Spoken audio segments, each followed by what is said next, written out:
சிறகடிக்க ஆசை சீரியலில் இனியும் நடக்க போகுது அப்படின்னு தான் பார்க்க போகிறோம். இங்கே ரோகிணி பணத்தை வச்சு பார்த்துக்கிட்டே இருக்காங்க. அப்போ விஜயாட்ட கேட்குறாங்க, விஜயா இவ்வளோ பணம் ஏது? கிட்டத்தட்ட உன்கிட்ட 1,20,000 மேலே இருக்கிற மாதிரி இருக்குது அப்படிங்கும்போது எப்படி தெரியுது அப்படிங்கிறாங்க. இல்லை 2 கட்டு வச்சுருக்கிற, அதுக்கப்புறம் கொஞ்சம் பணம் இருக்க, கணக்கு பண்ணி தான் சொன்னேன் அப்படிங்கிறாங்க. சரி அவ்வளோதான் இருக்குது. 1,00,000 அந்த ரோகிணி கொடுத்தா, இந்த 20,000 என் வீட்டில் கீழே வாடகைக்கு இருக்காங்களா அவங்க கொடுத்தாங்க அப்படிங்கிறாங்க. பரவாயில்ல விஜயா, ஒரு வீட்டை வாடகைக்கு விட்டு மாதம் 20,000 சம்பாதிக்க, எனக்கும் மாடி இருக்குது, நான் உங்ககிட்ட ஃப்ரீயாக கொடுத்துருக்கேன் அப்படிங்கிறாங்க. என்ன பார்வதி, உனக்கு நான் வாடகை தரணுமா அப்படிங்கும்போது விஜயா சொல்லுதுன்னு தப்பாக நினைக்காத, உனக்கு வருமானம் இல்லாத போது நான் தந்தேன். இப்போ நீ நடன பள்ளியிலும் நல்லா சம்பாதிக்க, கிட்டத்தட்ட மாதம் 1,00,000 அதில் வருது, வாடகை 20,000 வருது.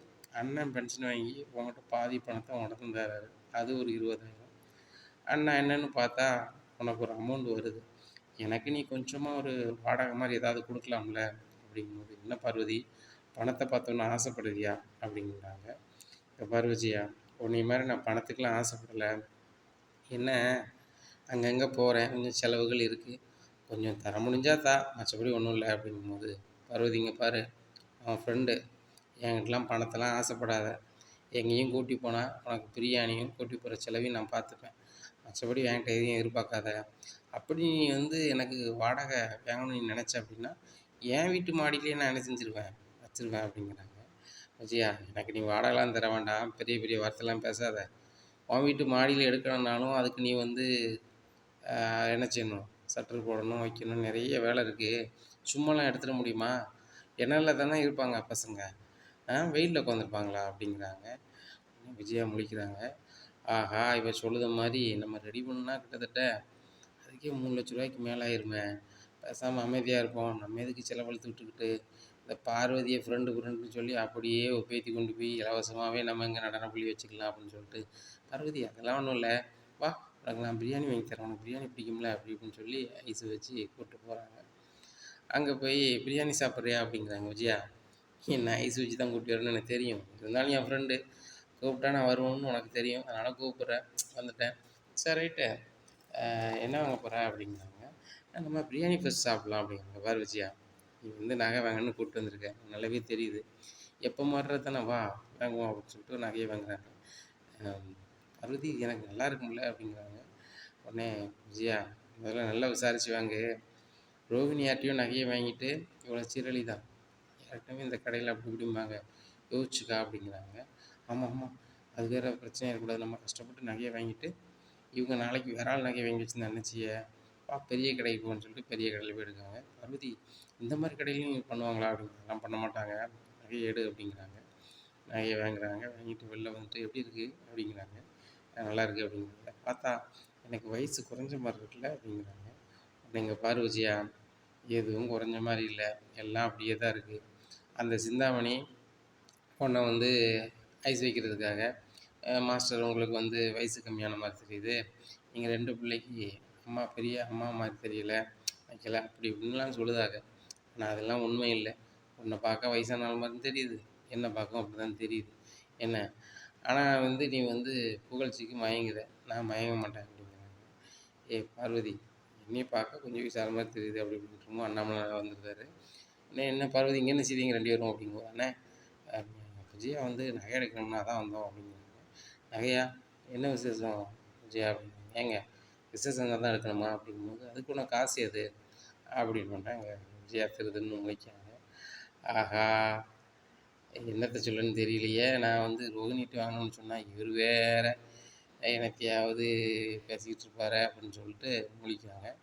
உடனே அது ஒன்றும் இல்லைண்ணே, பணம் வாடகை பணம் அப்படிங்கிறாங்க. வாடகை பணம் கம்மியாக தானே வரும், 20 ரூபா தானே வரும், அதை வச்சு எப்படி வாங்குவா அப்படிங்கிறாங்க. அண்ணே அவங்க பென்ஷன் பணம்லாம் இருக்குல்லண்ணே அப்படிங்கும்போது, அது 20 40 ரூபானாலும் நீங்கள் பெருசாக எதுவும் வாங்கிட முடியாத, புதுசாக அவளுக்கு ஒரு கழுத்தில் செயின் கிடக்கு அப்படிங்கிறாங்க. வேறு பார்த்துட்டாரு அப்படின்னு சொல்லிட்டு, ஆமாங்க நான் கொஞ்சம் கொஞ்சமாக சேர்த்து வச்சுருந்தேன் அப்படிங்கிறாங்க. உடனே பார்வதி சிரிக்காங்க. என்ன பார்வதி சிரிக்க அப்படிங்க, ஒன்றும் இல்லைண்ணே அப்படிங்கிறாங்க. பார்வதி, உனக்கு போய் சொல்ல வராது, உள்ளதை சொல்லு அப்படின்னா, அண்ணன் நம்மளை ரொம்ப நம்புதில்லை அப்படின்னு சொல்லிட்டு, அண்ணே அது ஒன்றும் இல்லைண்ணே, ரோகிணி 1,00,000 கொடுத்தா அப்படிங்க. பார்வதி நீ வேறு அப்படிங்கிறாங்க. நீ எதுக்கு இப்போ ரோகிணிகிட்ட 1,00,000 வாங்கினேன் அப்படிங்க. ஏங்க அவள் என்கிட்ட தொழில் விஷயமாக வாங்கியிருந்தா, பார்லர் வேலைக்கு பணம் வேணும்னு சொல்லி கொஞ்சம் கொஞ்சமாக வாங்கியிருந்தா அதை தான் கொடுத்தா அப்படிங்கும்போது விஜயா, நீ நான் காசு வந்து ரோகிணி கொடுக்க மாட்டேன்னு எனக்கு தெரியும், இந்த காசு எது அப்படிங்கும்போது திருன்னு முடிக்காங்க. அண்ணே அது ஒன்றும் இல்லைண்ணே, ரோகிணி ஒரு நகையை வாங்கி ஏமாந்தாங்கண்ணே, அந்த நகைக்கு பதிலாக பணத்தை கொண்டு வான்னு சொல்லி விஜயா சொல்லியிருக்கா, அவள் யார்கிட்டையோ கடன் வாங்கி கொண்டு கொடுத்துருப்பா போல அப்படின்னோட அண்ணாமலை சரியான கோவம் வந்தது. விஜயா, நீ எல்லாம் மனுஷி தானா? என்ன நினச்சிட்டு இருக்க நீ? வாழ வந்த பிள்ளையில வந்து பணத்தை பற்றி கொண்டு வா, அதை செஞ்சு கொண்டு வா, இதை செஞ்சு கொண்டு வானா அது நல்லவா இருக்குது?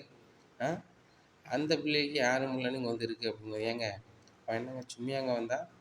வரும்போதே பெரிய கோடீஸ்வரி, எங்கள் அப்பாவுக்கு கோடிக்கணக்கில் பணம் இருக்குது, எல்லாம் எனக்கு தான், எங்கள் மாமனுக்கும் ஏகப்பட்ட சொத்து இருக்குது, அந்த சொத்துக்கும் நான் தான் பிள்ளை, எல்லா சொத்தும் எனக்கு தான் வரும், அப்படி இப்படின்னு என்னெல்லாம் சொன்னா அப்படிங்கும்போது, விஜயா வாயை மூடு, உன் பேராசைக்கு தான் உனக்கு இவ்வளோ பெரிய ஆப்பு, தெரிஞ்சுக்க முதல்ல அப்படிங்கிறாங்க. ஏங்க அதுக்கு அவள் கப்பம் கட்டிக்கிட்டு இருக்கா அப்படிங்கிறாங்க. பாரு விஜயா, இது ரொம்ப தப்பான விஷயத்துக்கு நீ பண்ணிகிட்டு இருக்க, ஒழுங்கு மரியாதையாக அந்த நகையை கொடுத்துட்டு பணத்தை வாங்கிட்டு வா அப்படிங்கிறாங்க. இல்லைங்க அதெல்லாம் முடியாது வைக்காது அப்படிங்கிறாங்க. விஜயா, இந்த நகையை வந்துக்குள்ள பணத்தை நீ வாங்கிட்டு நீ வரலைன்னா வீட்டுக்கு வந்துடாத, அப்படி உன் வீடு அப்படி இப்படின்னு சொல்லிக்கிட்டு இருந்தேன்னா இந்த வீட்டை விட்டு நானும் முத்து மீனாவும் ரவி ஸ்ருதியும் கிளம்பிடுவோம், அதுக்கு மேலே அந்த வீட்டில் நீ இருக்கணுமா வேண்டாமா அப்படிங்கிற நீனே முடிவு பண்ணுங்க அப்படிங்கும்போது, ஏங்க நீங்கள் சொல்கிறதெல்லாம் சரிதாங்க, நகையை கொண்டு கொடுத்தாங்க பணம் தர மாட்டாங்க அப்படிங்கிறாங்க. எந்த கடையில் வாங்கினேன் அப்படிங்கிறாங்க. இந்த கடையில் தான் வாங்கினேன் அப்படிங்கிறாங்க. இந்த கடைக்காரன் எனக்கு தெரிஞ்சவர் தான், வா அப்படின்னு சொல்லிட்டு கூப்பிட்டு போகிறாரு. அண்ணாமலை வாங்க உட்காருங்க அப்படிங்கிறாங்க. அண்ணா இவங்களோட வந்திருக்கீங்க, இவங்க யாருண்ணே அப்படிங்கிறாங்க. இதுதான் என் பஞ்சாதி அப்படிங்கிறாங்க. ஆமாம், இப்போ தான் நம்ம கடையில் நகையை எடுத்துகிட்டு போகிறவோ அப்படிங்கிறாங்க. அண்ணாச்சி ஒரு அவசர தேவையாக பணம் தேவைப்படுது அப்படிங்கிறாங்க. அப்படியே அண்ணாச்சி எவ்வளோ நாள் வாங்கிக்கங்க, நீங்கள் தான் கரெக்டான ஆளை, நம்மலாம் ஒன்றா ஒரு வருஷமாக வாக்கிங் போகிறோம், நம்மளுக்கு நல்ல பழக்கம் தானே, வாங்கிட்டு போங்க அண்ணாச்சி அப்படிங்கிறாங்க. இல்லை அண்ணாச்சி அது வேண்டாம், இந்த நகையை வச்சுக்கிட்டு இந்த ஒரு பணம், அப்படியா சரி அண்ணாச்சி நகையை கொடுங்க அப்படிங்கிறாங்க. நகையை கொடுத்தோன்னு பணத்தை கொடுத்துட்றாங்க. உடனே அண்ணாமலை பணத்தை வாங்கிட்டு சரியா வரோம் அப்படின்னு சொல்லிட்டு வெளில கிளம்புறாங்க. விஜயா வீட்டுக்கு போகிறோம், ஓன் கையால் ரோகிணிக்கு பணத்தை கொடுக்க அப்படிங்கிறாங்க. உடனே இல்லைங்க அது சரி வராதுங்க, இங்கே பாரு விஜயா, நான் வீட்டில் எல்லாரையும் கூப்பிடுவேன், ரோகிணி நீ தந்த பணம் நீனே வச்சுக்க, நீ வேறட்டையும் வாங்கினா அதை கொடுத்துரு, பணம்லாம் எனக்கு தர வேண்டாம், இனிமேல் ஓம் பணத்தை நீனே வச்சுக்கிறேன்னு சொல்கிற அப்படிங்கிறாங்க. ஏங்க இங்கே பாரு சொல்கிறேன் அப்படின்னு சொல்லிட்டு வீட்டுக்கு கூப்பிட்டு போகிறாங்க. அப்போ அண்ணாமலை வீட்டில் எல்லாரையும் கூப்பிட்டுதாங்க. அப்பா என்ன அம்மாவை கூப்பிட்டு வந்திருக்காங்க, அப்புறம் வரப்பா அப்படின்னு சொல்லிட்டு எல்லோரும் என்னப்பா என்ன அப்படின்னு சொல்லி கேட்காங்க. ரோகிணியை கூப்பிடுங்க அப்படிங்கிறாங்க. உடனே மீனா போய் கூப்பிட்டுதாங்க, ரோகிணி உங்களை மாமா கூப்பிட்டுதாங்க அப்படிங்கிறாங்க. அங்கிள் அப்படிங்கிறாங்க. என்னன்னு தெரியலையே, நம்மளை பற்றி இந்த விஷயம் தெரிஞ்சிட்டா, கிறிஸ்டி வந்து பள்ளிக்கூடத்துக்கு போனால் இவர் பார்த்தாரா, மாமா பார்த்தாரா என்னன்னு தெரியலையே, இவர் வேறு பள்ளிக்கூடத்துக்கு போகிறன்ட்டு போனார வேலைக்கு, என்னாச்சு போச்சுன்னு தெரியலையே, ஒரு வேளை எங்கள் அம்மா பார்த்துட்டாவலாம், நான் இன்னைக்கு பள்ளிக்கூடத்துக்கு போகக்கூடாதுன்னு சொல்லியிருந்தேனே, புதன்கிழமையை போகிறாவா நம்ம போய் போகக்கூடாதுன்னு சொல்லியிருந்தேனே என்னென்னு தெரியலையேன்னு சொல்லி திரும்ப முடிக்காங்க. என்னம்மா அப்படிங்கிறாங்க. நீ செஞ்ச விஷயம் சரியாம்மா அப்படிங்கிறாங்க. ஆஹா நம்ம முந்தனும் வேறு வழி கிடையாது, மாமா என்னை மன்னிச்சிருங்க அப்படின்னு சொல்லி அண்ணாமலை காலில் விழுவுதாங்க. எதுக்கு விழுவுதாங்க? தான் அம்மா வந்ததையும் கிறிஷ் வந்ததும் தெரிஞ்சு போச்சு போலுக்கு, நம்ம பிள்ளை தான் தெரிஞ்சு போச்சு, இன்னும் வந்து நம்ம வந்து ஒத்துக்கலைன்னா சரி வராது அப்படின்னு சொல்லிட்டு மாமா என்னை மன்னிச்சிருங்க, என் சூழ்நிலை அப்படி, மனோஜ் எனக்கு பிடிச்சிருந்ததுனால இந்த மாதிரிலாம் பண்ணிட்டேன் வச்சுட்டேன் அப்படிங்கிறாங்க. மனோஜை பிடிச்சதுனால நீ வந்து விஜயாவுக்கு 1,00,000 ரூபா கொடுத்தியா, என்னம்மா சொல்கிற, நீ கடன் வாங்கி எதுக்குமா 1,00,000 ரூபா விஜயாவுக்கு கொடுக்கணும் அப்படின்னா, ஆகா நம்மளே உளறி மாட்டியிருப்போம் போலையே, நல்ல வேலை அங்கிள் சொன்னாங்க அப்படின்னு சொல்லிட்டு, ஆமாம் அங்கிள் நான் வந்து நகையை வாங்கி ஏமாந்துட்டேன், அதனால் 1,00,000 ரூபா எனக்கு வாங்கி கொண்டு தரணும்னு ஆண்டி சொன்னாங்க அப்படிங்க. அதுக்காட்டி தந்த, நீ என்னை ஏமாத்துனதுக்கு நான் வந்து இதாக தான் நான் வாங்கினேன் அப்படிங்கிறாங்க. உடனே நான் அதுக்கு தரல, உங்கள் சொல்ல நான் வந்து மீறக்கூடாதுன்னு தந்தேன் அப்படி இப்படிங்கிறாங்க. ஏம்மா நீ யார் சொல்லியும் மீறுதியோ மீறலையோ அது இல்லை, உங்கள்கிட்ட வாங்க பணத்தை இப்போ விஜயா தருவா, விஜயாவுக்கு இனிமேல் எந்த பணமும் நீ கொடுக்க வேண்டியதில்லை, அதுபோக நீ உழைக்கிற பணத்தை எல்லாம் நீனே வச்சுக்கலாம் அப்படிங்கும்போது விஜயா திரும்ப, விஜயா என்ன சொல்லணும் அதே சொல்கிறேன், இல்லை நான் கிளம்பணுமா அப்படிங்கிறாங்க. இல்லைங்க நான் சொல்லிடுறேன் அப்படிங்கிறாங்க. உடனே பார்வதி என்ன பேசுதான்னு ஒரு செல்லில் எடுக்காங்க. ஏய் பார்வதி நீ சும்மா இரு அப்படிங்க. இல்லை விஜயா இந்த மாதிரி சீன்லாம் கிடைக்காது, நான் லைவாக வந்து பார்க்குறேன், அதை நான் வந்து யாருக்கும் காமிக்கணும்ல விஜயா சொன்னேன், பார்வதி சும்மா இரு அப்படிங்கிறாங்க. சரி சரி நீ என்னவோ சொல்லிட்டு போ, நான் எடுக்க தான் போகிறேன் அப்படின்னு நினைக்காங்க இங்கே பார்வதி. இங்கே அண்ணாமலை சொல்லு அப்படிங்கிறாங்க. ரோகிணி, இனிமேல் நீ வேலை பார்க்குறது எல்லாமே என்கிட்ட தர வேண்டாம், நீனே வச்சுக்க, யாருக்கும் கொடுக்கணும்னு அவசியம் இல்லை. அது போக நீ தந்த 1,00,000 நீனே வச்சுக்க, வேங்கின கடங்காரங்கிட்ட கொண்டு உடனே கொடு அப்படின்னு சொல்லி கொடுக்காங்க. ஆண்டி நீங்கள் தான் சொல்கிறீங்களா அப்படிங்கிறாங்க. உடனே எந்த பதிலுமே சொல்லாமல் இருக்காங்க. இவர் வேற வந்து இப்படி சொல்கிறாரு, இல்லை நான் வீட்டை விட்டு போவேன்னுக்கிட்டு இருக்காரு. இவர் போகிறதுல எனக்கு ஒன்றும் பிரச்சனை இல்லை, மாதம் மாதம் எனக்கு செலவு தருவார். இவர் தரலைன்னா என் செலவுக்கு என்ன செய்வேன்? நடன பள்ளியில் உழைக்கிறத அப்படியே நான் வந்து நகையாக எடுத்துடுறேன், என்னத்தை சொல்ல போ அப்படின்னு சொல்லிட்டு, ஆமாம் ஆமாம் அப்படின்னு சொல்லிட்டு ரூம் பார்த்து போயிடுறாங்க. அங்கிள் ரொம்ப தேங்க்ஸ் அப்படிங்கிறாங்க. ஏம்மா உன் பணம் உனக்கு வந்திருக்கு, இதுக்கு நன்றிலாம் ஒன்றும் சொல்ல வேண்டாம். விஜயா தான் கேட்கானா, நீ கொடுக்கணும் என்னமா வந்திருக்கு. மீனா பிள்ளையாக இருக்கட்டும், அந்த சுருதி பிள்ளையாக இருக்கட்டும், அந்த 2 பிள்ளைகளும் உனக்கு தான், அந்த பிள்ளைகள் தான் வச்சுருக்கு.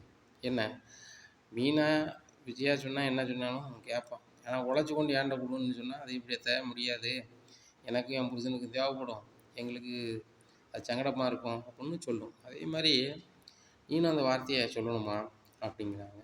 உடனே சரி அங்கிள் அப்படின்னு சொல்லிட்டு போகிறாங்க. உடனே மனோஜ்கிட்ட சொல்கிறாங்க, பார்த்தீங்களா மனோஜ், என் பணம் என்கிட்டே வந்துருச்சு, இது நான் உழைச்ச காசு அப்படின்னு. உழைச்ச காசா? வித்தியாட்ட வாங்கினேன்னு சொன்னேன் அப்படிங்கிறாங்க. வித்தியாட்ட கொண்டு உடனே கொடு அப்படிங்கிறாங்க. சரி சரி அப்படின்னு சொல்லிட்டு பேக்கில் வச்சுட்டு பாட்டில் அங்கே ரோகிணி பாட்டில் இருக்காங்க. ரோகிணி பாட்டில் கொடுக்கலன்னா நம்ம தானே கொடுக்க வேண்டியது வரும் அப்படின்னு சொல்லிட்டு நேராக வித்யாவுக்கு ஃபோன் பண்ணுறாங்க மனோஜ். வித்யா, உங்ககிட்ட வாங்கின 1,00,000 ரூபா பணத்தை ரோகிணி வச்சுருக்கா, அவள் வந்து உங்கள்கிட்ட கொடுக்கணுங்க அப்படிங்கும்போது, அப்போ தான் வித்யாவுக்கு கொடுத்துக்கோ, 1,00,000 ரூபா பணம் ரோகிணிக்கு இருக்கா, அப்போ அது முருகனுக்கு கொடுக்கணும்ல, முருகனுக்கு கொடுக்க வேண்டியது கொடுக்காம அவள் வச்சிட்ருக்காளா, சரி ரைட்டு அப்படின்னு சொல்லிட்டு, மனோஜ் நீங்கள் சொல்ல வேண்டாம், நானே வீட்டில் வந்து வாங்கிக்கிறேன் அப்படிங்கிற. அப்படியா, சரி ரைட்டு வாங்க அப்படின்னு சொல்லிட்டு ஃபோன் வைக்கிறாங்க. மனோஜ் யார்கிட்ட பேசுனீங்க அப்படிங்கிறாங்க. என் ஃப்ரெண்ட் அப்படியா அப்படின்ட்டு ரோகிணி அவங்க பாட்டில் வேலையை பார்க்குறாங்க. இங்கே முருகன் சொல்லிட்டு, முருகன் நம்மளுக்கு வர வேண்டிய பணம் 1,00,000 ரோகிணி வச்சுருக்கா, வீட்டில் போய் வாங்கிக்குவாங்க அப்படிங்கும்போது, இல்லை நீனே வாங்கிக்கிறேன் அப்படிங்க. இல்லை முருகன், நம்ம போய் தான் வாங்கணும் அப்படின்னு சொல்லிட்டு நேராக வீட்டுக்கு போகிறாங்க. போனோடனே அண்ணாமலை வந்து, வாங்க விஜயா, வாங்க வித்யா உட்காருங்க, முருகன் உட்காருங்க அப்படிங்கிறாங்க. இப்போ நல்லா இருக்கீங்களா? நல்லா இருக்கேன் அப்படிங்கிறாங்க. சரி சரி இன்னொரு விஷயம் வந்தீங்க அப்படிங்கும்போது, ரோகிணி 1,00,000 ரூபா பணம் வாங்கியிருந்தா முருகன்கிட்ட வாங்கியிருந்தாப்லையா, உங்கள்கிட்ட தான் நம்ம வாங்கணும்னு சொன்னாப்ல அப்படிங்கிறாங்க. அப்படியா, என்கிட்ட தான் அவர் வாங்கினேன், ஆனால் நான் இவர்கிட்ட வாங்கி கொடுத்துருந்தேன், இவர்கிட்ட திருப்பி வாங்கி கொடுக்கணும், இவரை தானே அங்கிள் நான் கல்யாணம் பண்ணிக்க போகிறேன் அப்படிங்கும்போது. அப்படியாம்மா ரொம்ப சந்தோஷம் அப்படிங்கும்போது மீனா வந்துடுறாங்க. வித்யா வாங்க, நீங்கள் 2 பேரும் வாங்க, காஃபி சாப்பிட்றீங்களா அப்படிங்கும்போது முத்து வந்துடுறாரு. முருகா, சொல்லாமலே வந்திருக்கேடா அப்படிங்கும்போது, இல்லை நான் திடீர்னு வித்யா கூப்பிட்டாங்க அதான் வந்துட்டேன் அப்படிங்க. அதானே கல்யாணம் முடித்தவங்க சொன்னோன்னே கேட்டு கிடுக்கிடுன்னு ஆட வேண்டியிருக்கு அப்படிங்கிறாங்க. உடனே விஜயா வந்துடுறாங்க. ஆமாம் ஆமாம், நீனும் முன்னாடி கல்யாணத்துக்கு முன்னாடி எப்படி இருந்த, இப்போ உன் பொண்டாட்டி பேச்சை கேட்டுட்டு தானே ஆடுத அப்படிங்கும்போது, மீனா உன் சொல்ல கேட்டு ஆடுறேன், நல்லா தான் ஆடுறேன் போல அப்படின்ட்டு இருக்காரு. உடனே அண்ணே ஒரு வேலையாக இருக்கோம்ண்ணே, உங்கள் அண்ணியை கூப்பிடுங்க. எங்கள் அண்ணியா அப்படிங்கிறாங்க. ரோகிணியை கூப்பிடுங்க, ரோகிணி பணம் வாங்கியிருந்தாங்க, திருப்பி வாங்கிட்டு போகலாம் அப்படின்னு சொன்னோன்னா, வரலாமா வரலாமா வெளியே வாங்க அப்படிங்கிறாங்க. வெளியே வந்து பார்க்காங்க, வித்யாவும் முருகனும் உட்காந்துருக்காங்க. இவங்க என்ன இதில் வந்து உட்காந்துருக்காங்க, இது வந்து சொல்லுதாங்களா, இல்லைன்னா இவங்களுக்கு கல்யாணம் ஏற்பாடு எதுவும் பண்ணுறாங்களா அப்படின்னு சொல்லி எதுவுமே பேசாமல் இருக்காங்க. உடனே என்ன பாராளமாக அவங்க ஃப்ரெண்டு வந்திருக்காங்க, வாங்க கூட கேட்க மாட்டீங்களா அப்படிங்கும்போது, நான் அவட்ட பேச மாட்டேன் அப்படிங்கும்போது, வித்தியாட்ட தான் நீ பேசிட்டேன்னு சொல்லிட்டியா அப்படிங்கிறாங்க மனோஜ். ஆஹா நம்ம வேறு எப்படி சொல்லிட்டோம்ல அப்படின்னு சொல்லி முடிச்சுட்டு இருக்கும்போது, என்ன ரோகிணி மறந்துட்டியா, நீ தானடி பணத்தை அவங்க வீட்டுக்கு வர சொன்னேன் அப்படிங்கும்போது, நான் சொல்லலையே அப்படிங்கிறாங்க. மனோஜ் தான் சொன்னார், உங்களுக்கு வர வேண்டிய பணத்தை ரோகிணி வச்சுருக்காங்க வாங்கிக்காங்கன்னு சொல்லிட்டு தான் வாங்க வந்தேன், முருகனுக்கு 1,00,000 ரூபா கொடுக்கணும்ல அப்படிங்கும்போது, ஆமாம் கொடுக்கணும் அப்படின்னு சொல்லிட்டு வேறு வழியே இல்லாமல் பணத்தை கொண்டு கொடுக்காங்க. உடனே பணத்தை கொடுத்தோடனே நாங்கள் போய்ட்டு வரோம் முத்து அப்படின்னு சொல்லிட்டு கிளம்பிடுறாங்க. உடனே மனோஜ்கிட்ட கேட்குறாங்க, மனோஜ் நீங்கள் எப்படி வித்யாவை கால் பண்ணி பணம் வாங்க வர சொல்லலாம் அப்படிங்கும்போது, நீ வித்யாட்ட தானே பணம் வாங்கினேன், அதான் ஃபோன் பண்ணி வர சொன்னேன், நீ வித்யாட்ட பணம் கொடுக்கலன்னா என்னைக்காவது ஒரு நாள் அம்மாவுக்கு தெரிஞ்சாலும் இல்லை யாருக்கோ தெரிஞ்சாலும் நான் தானே கொடுக்க வேண்டியது வரும், என்கிட்ட பணமும் கிடையாது, அப்பா தான் ஃபர்னிச்சர் கடையில் உள்ள வர சொல்லலாம் பார்க்காரு, அதில் நான் 1,00,000 எடுக்க முடியாது, எனக்கே 2,000 எடுக்குது, எங்கள் அப்பாட்ட கேட்டு தான் எடுத்துக்கிட்டு இருக்கேன், வார லாபத்தில் எங்கள் அப்பா கரெக்டாக கடங்காரங்க கூப்பிட்டு கொஞ்சம் கொஞ்சமாக கொடுத்துட்ருக்காரு அப்படிங்கும்போது, மனோஜ் நீங்கள் என்ன நினச்சிட்டு இருக்கீங்க, நீங்கள் உங்கள் அப்பா பேச்சு தான் கேட்டுட்டு இருப்பீங்களா அப்படிங்கும்போது, இங்கே பாரு விஜயா, இங்கே பாரு ரோகிணி, நான் வந்து எங்கள் அம்மா பேச்சு தான் கேட்பேன், ஆனால் எங்கள் அப்பா வர சொல்லி பார்க்கறதுக்கு முத்து கொண்டு விட்டுனா எங்கள் அப்பா தான் ஓனர்னு சொல்லிட்டு அவர் என் பேரில் தான் வர சொல்லி இருக்குதுனால நான் வந்து கரெக்டாக கடங்காரங்களுக்கு தான் கொடுப்பேன், லாபத்தில் வந்து நான் வந்து வீட்டுக்கெலாம் உனக்கெலாம் தரமாட்டேன்னு சொல்லிகிட்டு இருக்காரு அப்படிங்கும்போது, மனோஜ் இப்படி இருந்துச்சுன்னா நான் எப்படி சொந்தமாக பார்லர் வைக்கிறது, கடைசி வரைக்கும் நான் வந்து பார்லர் வேலையை தான் பார்த்துட்ருக்கணும் அப்படிங்கும்போது, ரோகிணி நான் தான் சொல்லிட்டேனே ரூ. 1,00,000 தர முடியாதுங்கிறேன். நீ பார்லர் வைக்க நான் எப்படி பணம் தர முடியும் அப்படிங்கும்போது, மனோஜ் சொல்லுங்க கேளுங்க. உங்க அப்பாவுக்கு சந்தோஷ் சார்ட்டருந்து எவ்வளோ வருதுன்னு தெரியாது அப்படிங்கும்போது, இங்க பாரு ரோகிணி நீ நினச்சிட்டு இருக்க சந்தோஷ் சார்ட்டருந்து மாதம் மாதம் வரப்போகுது. அந்த பணத்தை வச்சு நம்ம ரொட்டேஷன் பண்ணிக்கலான்ட்டு. ஆனா முத்து ஃபர்னிச்சர் கடைக்குள்ள வந்து சந்தோஷ் சார்ட்டருந்து வர வேண்டிய பணத்துல எல்லாமே அப்பாவுக்கு வரது மாரி பண்ணிட்டான். இப்ப சந்தோஷ் சார் என்ன பணம் போட்டாலும் அப்பாவுக்கு தான் போகும். அப்பா தான் எவ்வளோ வந்திருக்குன்னு என்ட்டயே சொல்லணும். அப்படிதான் இருக்கு அப்படிங்கும்போது, மனோஜ் இதை நீங்க யார கேட்டு பண்ணீங்க? கடைய நம்ம 2 பேரும் சேர்ந்து தானே நம்ம ஸ்டார்ட் பண்ணோம். அப்படி இருக்கும்போது நீங்க என்ட்ட கேட்காம எப்படி பண்ணலாம் அப்படிங்கும்போது, என்கிட்டயே கேட்கலையே. அசோக்கிட்ட சொல்லி முத்து இப்படி பண்ணியிருக்கான். அப்போ அசோக் ஃபோன் நம்பரை கொடுங்க அப்படின்னு சொல்லிட்டு அசோக்கிட்ட, அசோக் நீ பண்ணலாம் வைக்கலாம். சார் மேடம் அவங்க பாருங்கள் முன்னாடி ஓனர் வந்து உங்கள் வீட்டுக்காரர் இருந்தார் இல்லை அவராக சொல்லவும் அவர் பேரில் நடந்துச்சு. இப்போ ஓனர் வந்து அண்ணாமலை நாச்சா மாறிட்டார். அதனால் அவர் பேரில் தான் மாற்றணும்னு சொல்லி முத்து சொன்னாங்க. அப்புறம் நான் என்ன பண்ண முடியும் அப்படின்னு சொல்லிட்டு ஃபோனை வச்சுருக்காங்க.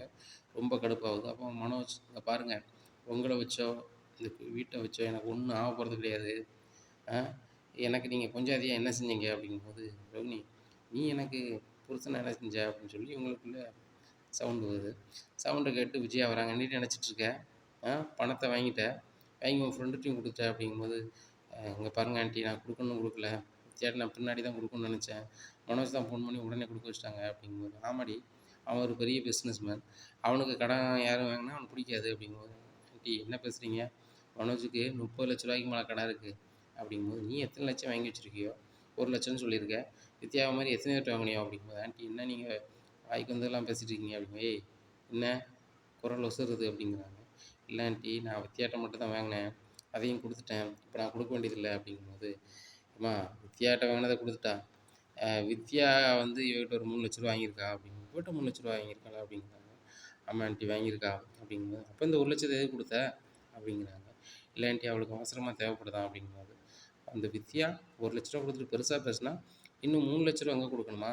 இரு நான் வித்யா கால் பண்ணுறேன். எத்தனை நீங்கள் கேட்க வேண்டாம் நான் கேட்டுக்கிறேன். ஏய் நம்ம வீட்டு பணம் தானே, மனோஜ் பணம் இல்லாமல் சங்கடப்பட்டுக்கிட்டு கிடக்கா, நீ வேற அப்படின்னு சொல்லிட்டு வித்யா கால் பண்ண. வித்யா நீ என்ன உன் முருகனுக்கு 1 லட்ச ரூபா வரணும்னு சொல்லி வாங்கிட்டு போனேன், வித்யாவுக்கு நீ 3 லட்சம் கொடுக்கணும். வித்யாவுக்கா? இல்லை ரோகிணிக்கு நீ கொடுக்கணும்ல அப்படிங்கிறாங்க.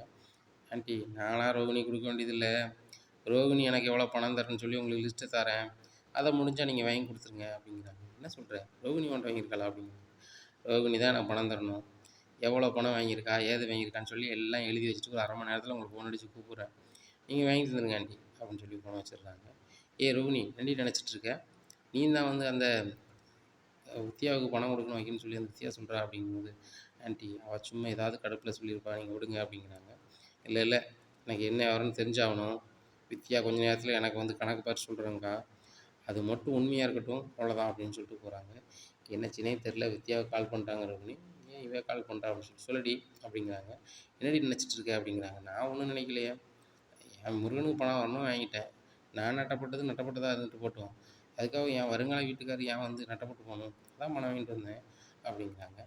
அது நீ கல்யாணம் முடிக்காமல் போ, எனக்கு வந்து இப்போ உரி இல்லாமல் இருக்கணும், நீ என்ன உனக்கு நான் தர வேண்டிய பணத்துக்கெலாம் எவ்வளோ தரேன்னு சொல்லி அனுப்புகிறேன், நீ வாங்கி தாங்கன்னு சொன்னியாமா அப்படிங்கிறாங்க.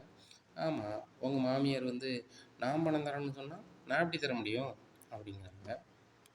வித்யா எனக்காக எவ்வளவோ பண்ணியிருக்கேன், இதை மட்டும் பண்ணு, நான் கோவத்தில் தான் சொன்னேன், எனக்கு எதுவும் பணம் தர வேண்டாம்னு மட்டும் சொல்லிடி ப்ளீஸ்டி அப்படிங்கிறாங்க. சரி இவ்வளோ கெஞ்சுதை நான் சொல்லிடுறேன் அப்படின்னு சொல்லிட்டு இங்கே விஜயாட்ட சொல்லிடுறாங்க. நான் கோவத்தில் தான் சொன்னேன் ஆண்டி, மற்றபடி ரோகிணி எனக்கு எதுவும் பணம் தர வேண்டியதில்லை அப்படின்னா, ரோகிணியை வந்து ஒன்றும் இல்லாதவனா அவன் என் சௌரியத்துக்கு இது பண்ணுதை, எப்படின்னா இருந்தாலும் என் வீட்டு மருமவா இந்த மாதிரி பார்க்குற வேலைலாம் வச்சுக்கிடாத அப்படி இப்படின்னு சொல்லி விஜயா பேசுகிறாங்க. ஃபோனை வச்சிடுறாங்க அங்கே வித்யா. உடனே முருகன்கிட்ட உள்ளதை சொல்லிடுறாங்க, ரோகிணி இவ்வளோ பணம் வாங்கியிருக்கா வச்சுருக்கா, ஆனால் நான் வந்து அப்படி சொல்லதுனால வாழ்க்கை தான் ஆயிடக்கூடாதுன்னு சொல்லலை அப்படின்னு. அப்படியா இப்படிலாம் பண்ணுறாங்களா, சரி ரைட் அப்படின்னு சொல்லி முருகனும் கோவம் ஆயிடுது. அப்போ முத்தரனுக்கு ஃபோன் பண்ணி, அண்ணா உங்களை தனியாக பார்க்கணும்ண்ணே அப்படிங்கிறாங்க. சரி கார் ஸ்டாண்டுக்கு போ அப்படிங்கிறாங்க. கார் ஸ்டாண்டில் பார்க்குறாங்க. வித்யாவுக்கு ஏகப்பட்ட பணம் ரோகிணி கொடுக்கணும்ண்ணே, வித்யா இவ்வளோ நாளும் வேலை பார்த்து கிட்டத்தட்ட ஒரு 7-8 வருஷத்துக்கு மேலே வேலை பார்த்து ரோகிணி தான் கொடுத்துருக்காங்க, அவங்க எவ்வளோ பணம் அனுப்பியிருக்காங்க நீங்களே பாருங்கண்ணே அப்படின்னு சொல்லி அனுப்பின பணத்தை தான் காமிக்காங்க. பார்த்துட்டு இவ்வளோ பணம் தரணுமா, கிட்டத்தட்ட இதில் ஒரு 16 லட்ச ரூபா வருது அப்படிங்கிறாங்க. ஆமாண்ணே இது வரைக்கும் 16 லட்ச ரூபா கொடுத்துருக்காங்க ஃப்ரெண்டு தான், சரி ஒரு 6 லட்சம் கூட வச்சுக்கிடட்டும்ண்ணே, ஒரு 10 லட்சத்தை கொடுக்க சொல்லுங்கண்ணே அப்படிங்கும்போது, இங்கே பாரு இவ்வளோ பணம் வாங்கினா எனக்கு தெரியாது, அது போக 10 லட்சத்தை அங்கே தரதுக்கு வாய்ப்பு வழிகள் இல்லை, ஆனால் கொஞ்சம் கொஞ்சமாக தர சொல்லுதேன், வீட்டில் நான் சொல்லுதேன் இந்த பேப்பரை கொண்டா அப்படிங்கிறாங்க. முத்து ஆஃபரெல்லாம் முடிச்சுட்டு நேராக வீட்டுக்கு போகிறாங்க. போனோன்னே, அப்பா எல்லாரையும் கூப்பிடுங்கப்பா, இந்த வீட்டில் ஒரு பெரிய வரவு செலவை பற்றி பேசணும்பா அப்படிங்கிறாங்க. என்னடா என்னாச்சு அப்படிங்கிறாங்க. இல்லைப்பா பார்லரம்மா பற்றி தான் அப்படிங்கிறாங்க. என்ன மனோஜ் என்ன நினச்சிட்டு இருக்கேன், எப்போ பார்த்தாலும் என் பொண்டாட்டி இதை பேசிட்டு போய் அப்படிங்கிறாங்க. எங்க பாரு, நான் ஒன்றும் பேசலை, வித்யா கிட்ட ஏகப்பட்ட பணம் அந்த ரோகிணி வாங்கியிருக்கான், வர சொல்லு அப்படிங்கிறாங்க. ஏய் ரோகிணி வெளியே வா அப்படிங்கிறாங்க. என்ன மனோஜ் அப்படிங்கிறாங்க. நீ வித்யாட்ட நிறைய பணம் வாங்கியிருக்கியா அப்படிங்கும்போது, இங்கே பாரு மனோஜ், அந்த வித்யா வந்து கோவத்தில் ஏதாவது சொல்லிட்டோன்னு சொல்லி ஆன்ட்டிக்கே ஃபோன் பண்ணி சொல்லிட்டா, இப்போ ஏன் நீ பண்ணிகிட்டு இருக்க அப்படிங்கும்போது, இல்லை இல்லை அந்த முருகன் ஏதோ ஒரு பேப்பரில் ஏகப்பட்ட பணம் உனக்கு எழுதி கொடுத்துருக்கான் என்னென்னு பாரு அப்படிங்கிறாங்க. இதை முருகன் எழுதி கொடுத்துருக்காரா அப்படின்னு சொல்லிட்டு வெளில வராங்க.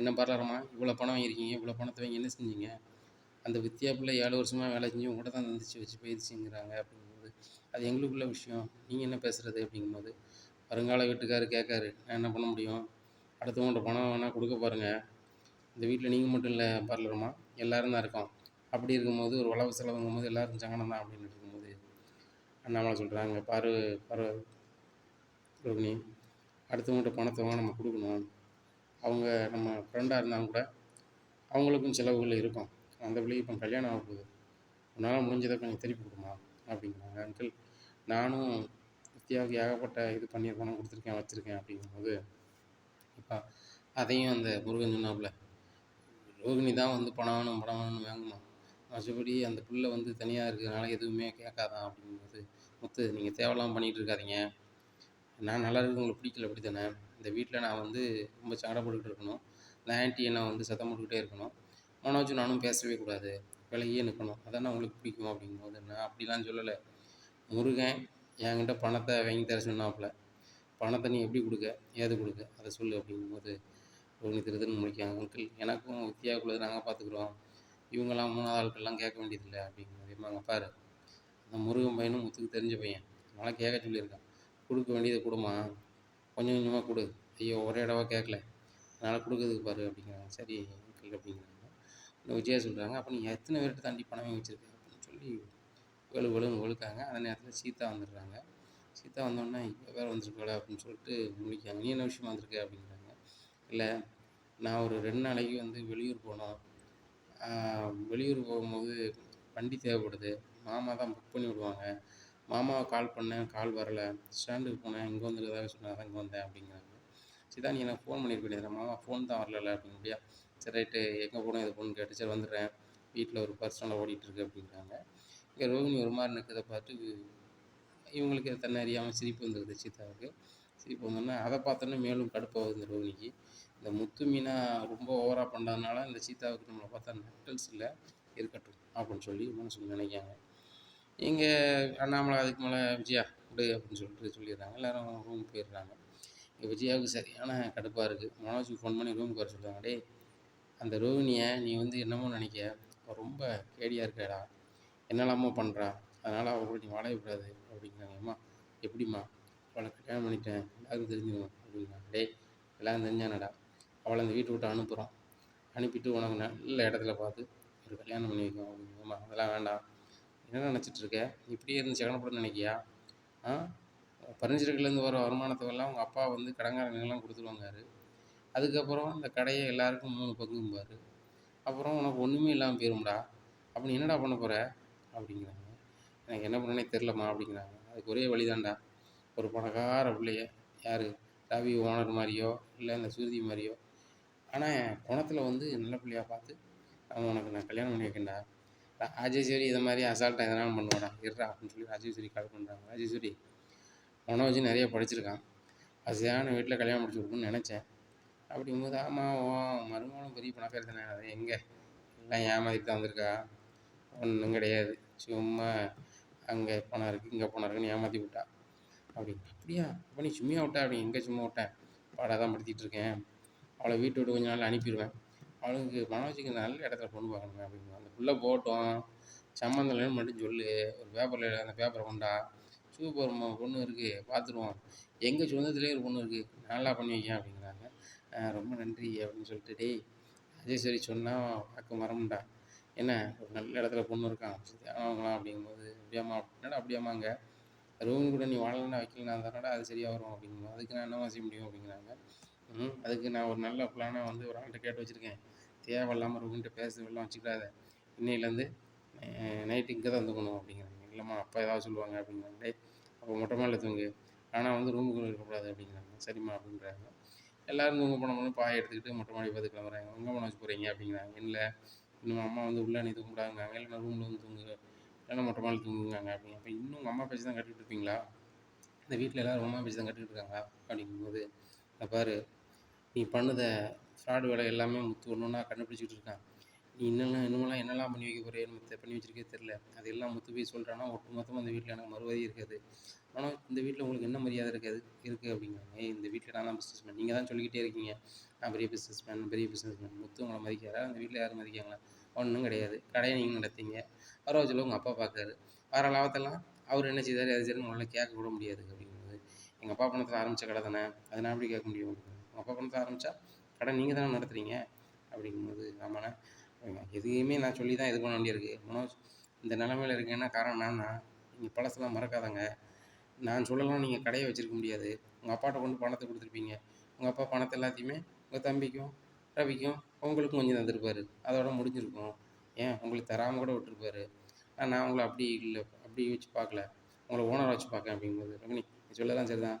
எங்கள் அம்மா சொல்ல நான் கேட்க முடியும் அப்படின்னு சொல்லி பாதி வீட்டு போயிருக்காரு. ரோகிணிக்கு சரியான கடுப்பாக இருக்குது. ஏன்னா இந்த நிலமையில இருக்கேன்னா அதுக்கு காரணம் முத்து மீனா தான், வேறு யாரும் கிடையாது. அந்த கறிக்கடைக்காரனை கூட்டி வந்ததாக இருக்கட்டும், இல்லை இந்த வித்தியாவுக்கு நான் பணம் கொடுக்கணும்னு சொல்ல வேண்டியதாக இருக்கட்டும், நான் பண்ணுத கதையை எல்லாத்தையுமே வந்து கரெக்டாக அவுக்கிறது வந்து இந்த முத்து தான். இந்த முத்து மீனாவும் நிம்மதியாகவே இருக்கக்கூடாது. இந்த வீட்டில் அவங்களுக்கு இமேஜ் ஏறிட்டே போதில்ல, அது எப்படியாவது இது பண்ணி ஆகணும். அங்கிள் வேற அந்த மீனாவையும் அந்த சீதாவையும் இந்த வீட்டில் தூக்கி பிடிக்காரு. அவங்கள மாதிரி யாரும் கிடையாது. அவங்க யாருமே வந்து குடும்பத்துக்கு எதிராக இருக்க மாட்டாங்க. எதையும் மறைக்க மாட்டாங்க. இருக்கட்டும் எல்லாம் காலம் கிடைக்கும் அப்படின்னு நினைக்காங்க. மறுநாள் காலையில் ரொம்ப சோகமாக வேலைக்கு போயிட்டுருக்காங்க ரோகிணி. ரோகிணியை பார்த்தோன்னே சிட்டி என்ன ரோகிணி ஒரு மாதிரி போகிறீங்க அப்படிங்கிறாங்க. இல்லை ரொம்ப கடுப்பாக இருக்குது அப்படிங்கிறாங்க. என்ன ரோகிணி கடுப்பாக இருக்குன்னுட்ருக்கீங்க அப்படிங்கும்போது நடந்ததெல்லாம் சொல்கிறாங்க. இப்படியெல்லாம் ஆயிடுச்சா அப்படிங்கும்போது மீனா வீட்டை பற்றி உங்களுக்கு தெரியுமா அப்படிங்கிறாங்க. தெரியல அப்படிங்கிறாங்க. மீனாவும் அவங்க தங்கச்சி சீதாவும் சேர்ந்து வீட்டுக்கு தெரியாமல் அந்த சீதாவுக்கு அந்த அருணோட கல்யாணத்தை பண்ணி வச்சுருக்காங்க அப்படின்னு. என்ன சொல்கிறீங்க அப்படின்னு. ஆமாம் ஆமாம் நம்மளுக்கு தெரிஞ்ச ஒரு ஆள் சொன்னார். அந்த ஃபோட்டோ கூட மீனா செல்லில் தான் இருக்குது. அந்த செல்லை நீங்கள் நாசுக்காக எடுத்து அந்த ஃபோட்டோ உடச்சிங்கன்னா அந்த வீட்டில் எல்லாம் டர் ஆயிரும். ஏன்னா இவங்க 2 பேருக்குமே இன்னும் கல்யாணம் ஆகலை. இதை மட்டும் நீங்கள் பண்ணிட்டா போதும் அப்படிங்கிறாங்க. அப்படியா அப்படின்னு சொல்லிட்டு நல்ல செய்தியாக சொன்னீங்க. அந்த மீனாவை ரொம்ப ஓவராக எங்கள் மாமா சொல்லிகிட்டு இருக்காரு. அதுபோக அந்த முத்து மீனா ரொம்ப நல்லா வாழ்ந்துட்டுருக்காங்க. முத்துக்கு அந்த அருணா பிடிக்கவே பிடிக்காது. அந்த அருணுக்கு தான் கல்யாணம் அந்த சீதாவை பண்ணி வச்சு இந்த மீனா பண்ணி வச்சாங்க அப்படின்னு தெரிஞ்சுன்னா விடவே மாட்டான். அவங்கள பிரிக்கிறது இது ஒன்றுமே போதும் அப்படின்னு சொல்லிட்டு நினைக்காங்க. நேராக வீட்டுக்கு போகிறாங்க. அங்கே மீனா கொஞ்சம் செல் வேணுமே அப்படிங்கிறாங்க. அப்படியா நான் பிடிங்க அப்படிங்கிறாங்க. ஃபோன் பண்ணது மாதிரி நைஸாக அந்த ஃபோட்டோவை எடுத்துடுறாங்க. எடுத்து வச்சுக்கிறாங்க. சரி ரைட்டு இன்றைக்கி நைட்டு எல்லோரும் வந்த பிறகு தாலிசம் பண்ணிட வேண்டியதான் அப்படின்னு நினைக்காங்க. இங்கே முத்து அதுக்குள்ளே மனசு மாதிரி நேராக சீதா வீட்டுக்கு போகிறாங்க. சீதா மாப்பிள்ளை வீட்டில் இருந்து பொண்ணு கேட்டு வர சொல்லு அப்படிங்கிறாங்க. உடனே சரி மேம் அப்படின்னு சொல்லிட்டு சொல்லிடுறாங்க. அப்போ சீதாவுக்கு ரொம்ப மனச்சக்கடமாக இருந்து மாமா வந்து நம்மளுக்கு இவ்வளோ பண்ணியிருக்காரு, நம்ம வந்து மாமாட்ட உள்ளது சொன்னோம்னு சொல்லிட்டு மாமா என்னை மன்னிச்சிருங்க அப்படின்னு சொல்லி காட்டுவாங்க. என்னம்மா அப்படிங்கிறாங்க. இல்லை நானும் அருணும் சேர்ந்துக்கிட்டு நாங்கள் 2 பேரும் சேர்ந்து தான் வாழுவோம். வேறு வேறு இடத்துல எனக்கு மாப்பிள்ளை பார்த்தாலும் அவங்க பொண்ணு பார்த்தாலும் வாழ மாட்டேன்னு சொல்லிட்டு அக்காவை ரொம்ப நெருக்கடி பண்ணி நாங்கள் கல்யாணம் பண்ணிட்டோம். அக்கா மேலே எந்த தப்பும் கிடையாது. நெருக்கடி பண்ணதெல்லாம் நானும் அருணும் தான். என்னை மன்னிச்சிருங்கம்மா அப்படின்னோடனே முத்துக்கு ஒரு நிமிஷம் ஒரு மாதிரி இருக்குது. சரிம்மா உனக்கு விரும்பணுமா அப்படியே நீ வந்து கல்யாணம் பண்ணி நினச்சிட்ட, இதில் என்ன தப்பு இருக்குது? அக்கா ரொம்ப மனசளவு சங்கடப்பட்டா அப்படிங்கும்போது ஆமாம் சீதா நீ சொல்லுது சரி தான். மீனா என்கிட்ட எந்த விஷயத்தையும் மறைக்க மாட்டான். இந்த விஷயத்த அவன் மறைச்சிருக்கானா ரொம்ப சங்கடப்படுறது தான் ஜீவா. சரி நான் பார்த்துக்கிறேன். விரும்பிய வாழ்க்கையை அமைக்கிறதுக்கு தானே அப்படி பண்ணியிருக்கேன். அதனால் ஒன்றும் இல்லை அப்படிங்கும்போது அம்மா நீங்கள் தான் சொல்கிறீங்களா அப்படிங்கும்போது ஆமாம் அப்படின்னு சொல்லிட்டு சீதா கால் பண்ணி மீனாட்ட சொல்லுறாங்க. மீனா வந்து என்னையும் மன்னிச்சிருங்க அப்படின்னு சொல்லி முத்து கால் விழுவாங்க. மீனா நான் தான் வந்து அறியாமையில் கோவத்தில் அந்த அருண் சரியான நாள் கிடையாது சரியான நாள் கிடையாதுன்னு சொல்லிட்டேன். நீ தான் கரெக்ட் நேரத்தில் பண்ணி வச்சல. ஆனால் அவங்க அம்மா வந்து கொஞ்சம் புரிய வச்சாங்க. எல்லாம் காலம் எல்லாமே சரி பண்ணிருச்சு. சரி அருணை பொண்ணு கிட்ட வர சொல்லுமா, நடக்கட்டும் நல்லாரு அப்படிங்கிறாங்க. அம்மா ரொம்ப நன்றிம்மா. எனக்கு நன்றி சொல்லாத, சரி மீனாவுக்கு நன்றி சொல்லு. நான் தான் கோவத்தில் இருந்தாலும் சரியான நேரத்தில் சரியான இது பண்ணியிருக்கேன். சரி நம்ம ஊர் அறிய எல்லாரையும் கூப்பிட்டு சாப்பாடு போட்டு ஆசீர்வாதம் வாங்கிக்குவோம். மீனா அவங்கள வர சொல்லு அப்படிங்கிறாங்க. உடனே மீனா ரொம்ப சந்தோஷமா அருண் கால் பண்ணி, என் வீட்டுக்காரர் கல்யாணம் சம்மதிச்சிட்டாரு. சீதா அவங்ககிட்ட பேசுறதுக்கு வெட்கப்படுதா? வெட்கப்படுதாடா அப்படிங்கிறாங்க. ஆமாம் அப்படிங்கிறாங்க. சரி ரைட்டு. எங்கள் வீட்டிலேருந்து பொண்ணு கேட்டு வரோம் அப்படின்னு சொல்கிறாங்க. அப்போ நேரா அருண் அவங்க அம்மாட்ட சொல்லுதாங்க. அருண் அம்மாவுக்கு ரொம்ப சந்தோஷம். அந்த முத்து தம்பியை பார்த்து பேசினேன். அவர் சம்மதிச்சிட்டாருங்க சந்தோஷம் தான் அப்படிங்கிறாங்க. என்னது முத்து பார்த்து பேசுனீங்களா அப்படிங்கிறாங்க. ஆமாம் முத்தை பார்த்து நான் அர்ச்சனையில் பேசினேன். அந்த தம்பி புரிஞ்சுக்கிட்டாரு அப்படின்னு. ஓ அப்படியா எங்கள் அம்மா பேச்சுக்கு மரியாதை கொடுக்காரா அப்படின்னு சொல்லிட்டு அருணும் முத்து மேலே ஒரு நல்ல ஒரு அபிப்பிராயத்துக்கு வராரு. இனி என்ன நடக்கும் அப்படிங்கிறத பொறுத்து வந்து பார்க்கலாம். நம்ம சேனலை நீங்கள் மறக்காமல் லைக் அண்ட் சப்ஸ்கிரைப் பண்ணுங்கள். நன்றி, வணக்கம்.